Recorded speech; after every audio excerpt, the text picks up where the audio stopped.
Мен ештеңе істеген жоқпын. Бір күні фермер шабындық қорада сағатын жоғалтып алғанын біледі. Ешқандай құны болмаса да, құны аз болса да, бұл сағатты фермер жақын адамының сыйы ретінде бағалады. Қораны жоғары төмен, ұзақ іздегеннен кейін ол іздеуден бас тартты. Бұдан артық күш жұмсаудың маңызы болмады.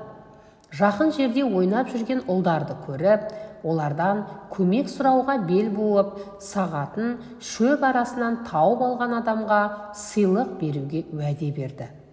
Мұны естіген балалар қораға топ-тобымен жүгірді.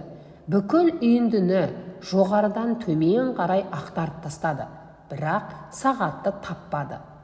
Фермер сағатты табудың барлық әрекеттерін жасап болған кезде, оған бір кішкентай бала жақындап, тағы бір мүмкіндік беруін өтінді.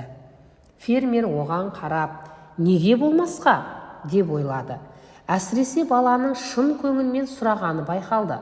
Сөйтіп, фермер баланы сарайға қайта жіберді.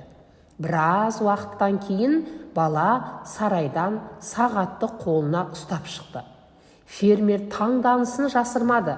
Қуанған фермер басқа ұлдардың қолынан келмеген істі қалай орындағанын сұрады.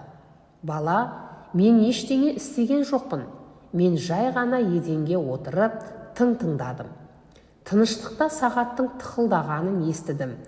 Дыбыстың бағытына қарай жүріп, тауып алдым. Бұдан шығатын қорытынды: сабырлы, алаңсыз ақыл жақсы ойлай алады. Кейде сізге тоқтап, жай ғана тыңдау керек. Әлеуметтік желіден алынды. Оқыған Гүлбибі Әбусайылқызы. Ұнаса лайк басып, арнама тіркеліп кетуді ұмытпаңыз.